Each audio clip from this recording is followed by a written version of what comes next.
So hello my dear friends, this is the part 2 of science Jackboard for class 10, that is set 3. In the previous part I have just given you 1 to question number 26, which consists of physics and chemistry. Now from question number 27, this is the second part of the set 3 science biology. Now here question number 27. What is question number 27? You just see this. The opening and closing of stomata depends on. इसमें question number 27 से लेकर 30 तक के multiple choice है biology के, जो एक एक मार्क्स के हैं. इसमें 4 ऑप्शन है, इसमें 1 इज करेक्ट है. तो इसका सही आंसर, करेक्ट आंसर होगा concentration of CO2. Okay. Now question number 28. The anther contains sepals, ovary, ovules and pollen grains. तो obviously anther pollen grains ही रखता है. So the second इसका आंसर है number D. Asexual reproduction through budding takes place in. तो amoeba budding नहीं होता, asexual है, सब में असेक्सुअल है, लेकिन ईस्ट जो है वो आपको बडिंग फॉर्म में आता है. Okay. So number B is the answer. Now question number 30 है. The number of chromosomes in human. इंसानों में क्रोमोसोम्स की संख्या कितनी होती है? देखिए 43 शायद किसी वीट, किसी प्लांट का है, 24 भी किसी स्नेल का है, 40 जो होता पीनट्स का है, 46 जो है ह्यूमन बीइंग का है. तो 46 is the correct answer. So 46 is the correct answer. ये आपके 4 क्वेश्चंस थे जो आपके मल्टीपल चॉइस में आते हैं. ओके. ना 2 क्वेश्चन हैं, fill in the blanks. Question number 31. इसमें the full form of ATP of ये ATP का फुल फॉर्म क्या है? ATP का फुल फॉर्म है adenosine, ADENOSINE, adenosine, TNA tri phosphate, PHOSPHATE, adenosine triphosphate. Now in India, biogas is properly known as. Biogas actually इसका chemical name है methane gas, but India में biogas गोबर से बनता है, इसलिए जनरली इसको गोबर गैस कहा जाता है. रिमेंबर, इंडिया में बायोगैस को गोबर गैस के नाम से जानते हैं, गोबर gas. Now question number 33. What is the difference between A food chain and food web?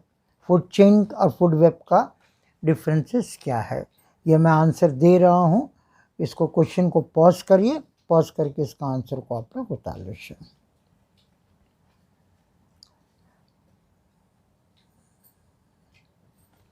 Now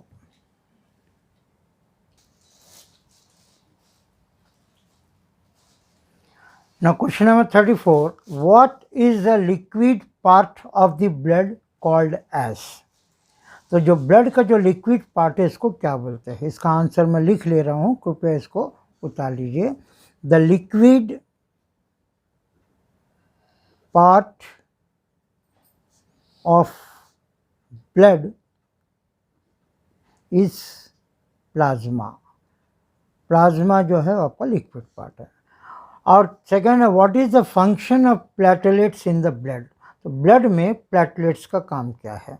अगर कोई नस कट जाती है, कोई अगर नस हमारा कट जाता है, खून बहता है, तो तुरंत हमारा खून का बहना रुक जाता है, वहाँ ब्लड क्लॉट हो जाता है. ये क्यों? ये प्लेटलेट्स के वजह से. तो प्लेटलेट्स का फंक्शन क्या है? The function of platelets is to prevent, PREVENT, prevent bleeding और ब्लड क्लॉट, ठीक है, to prevent bleeding of blood और ब्लड क्लॉट। ये आपका क्वेश्चन नंबर 34 का आंसर है। Now question number 35, question number 35 हमको जीन्स के 3 कैरेक्टर्स हमको लिखना है। Right the characteristics of genes, जो हमारे ह्यूमन बीइंग में जो जीन्स होता है उसके 3 कैरेक्टर्स लिखना है। तो इसको क्वेश्चन में दिया हूँ, इसको पॉज करके आप लोग इसको क्वेश्चन को उतार लें। Is it clear? Now question number 36 का क्वेश्चन देखिए।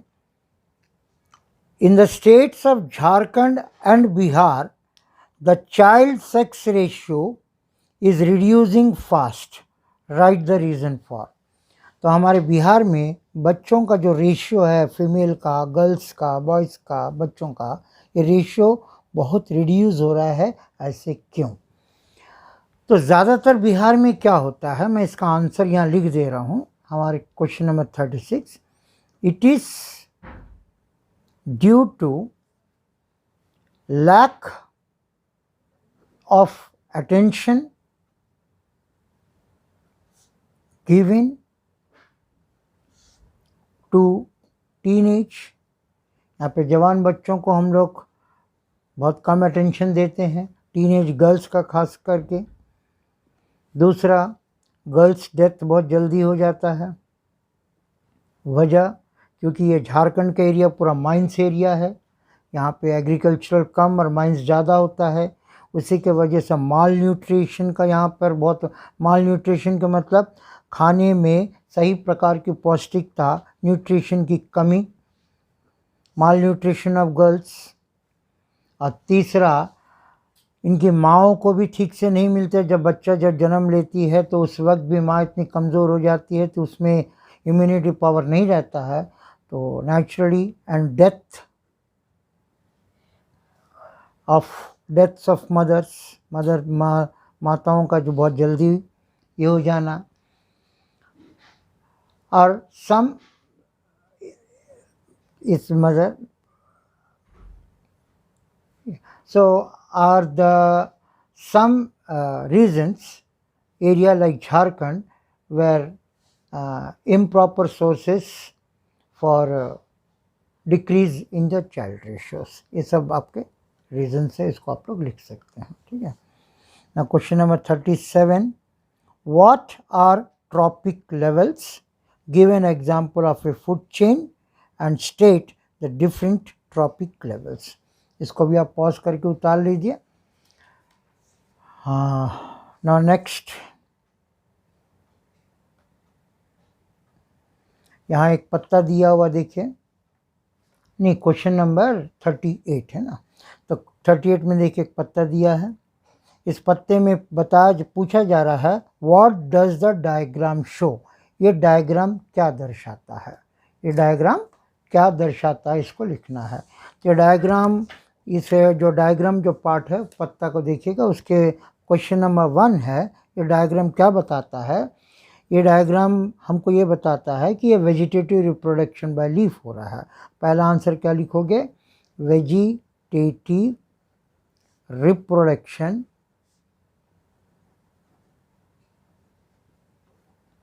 By leaf. ये लीफ के द्वारा वेजिटेटिव रिप्रोडक्शन हो रहा है। इसका क्वेश्चन नंबर 2 क्या है, व्हाट इज़ द नेम। यहाँ पे देखिए क्वेश्चन मार्क है कुछ पत्तों में। ये जो पत्ता जो दिया गया है, मैं पत्ता का ड्राइंग ट्राई कर रहा हूँ।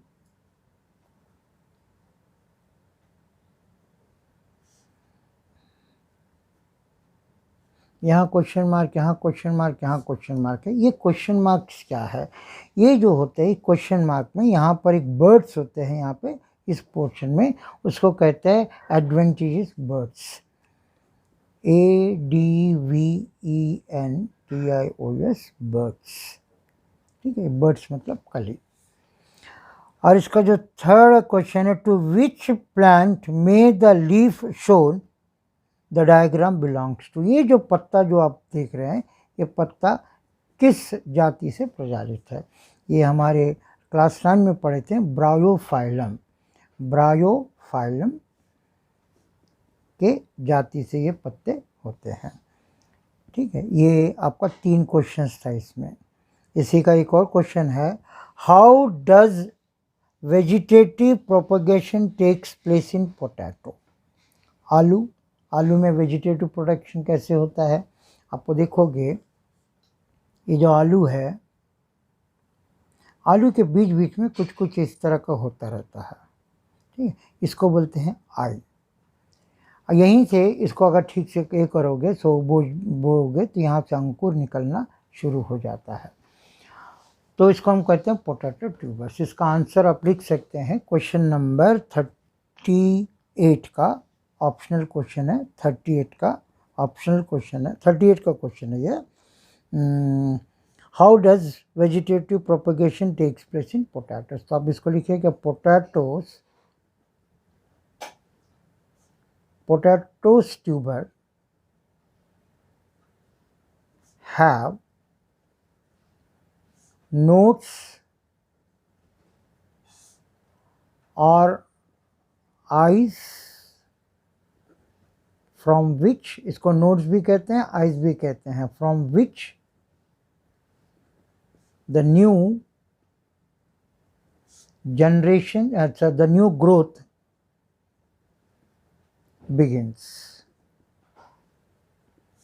The new stems, यहाँ से छोटे छोटे स्टेम्स उगेंगे।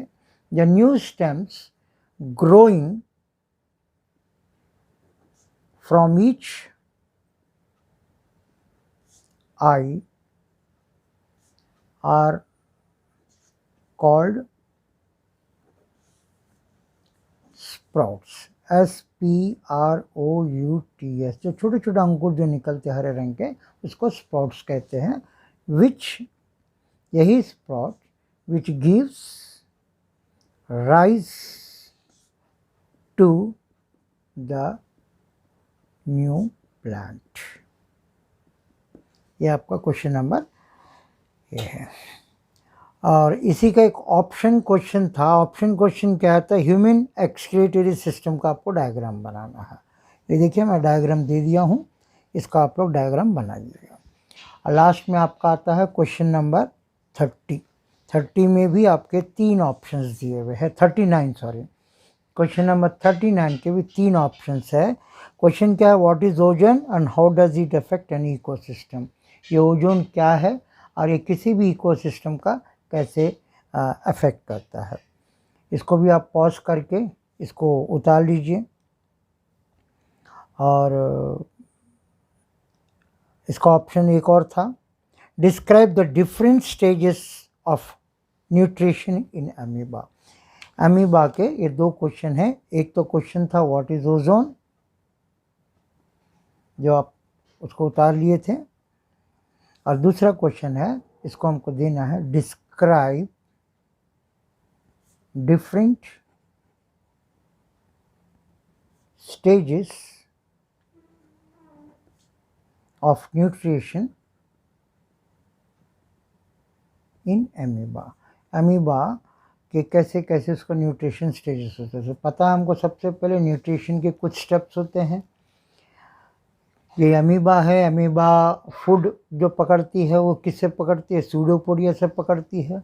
सूडोपोडिया से वो खाना सीधा जाता है फूड वैक्यूल में, वहाँ डाइजेशन होता है। फिर नेक्स्ट स्टेज डाइजेशन के बाद एब्जॉर्प्शन होता है। एब्जॉर्प्शन के बाद एसिमिलेशन होता है। एसिमिलेशन के बाद इजेशन होता है। इजेशन का मतलब होता है उसको थ्रू आउट दी कॉपी। अब इसको आप लोग कॉपी में अच्छे से उतार लो, उतार करके इसको प्रैक्टिस करो। जितना आप इस वीडियो को देखोगे, मेरा टाइम जितना इंक्रीज़ होगा, तो मैं सोचता हूँ कि अगला भी एक वीडियो, जितने भी सेट्स है 4 या 5 सेट्स है, सब सेट्स को इसी तरह मैं आंसर्स के साथ, सॉल्यूशंस के साथ आपको देता रहूँ। तो please subscribe my channel, do follow each and every bit of my question, because this is enough for the practice of forthcoming examinations which is going to be conducted in the next month. So prepare well. Okay, all the best. Have a nice time. Thank you. We will see you in the coming video with another topic. Till then, goodbye.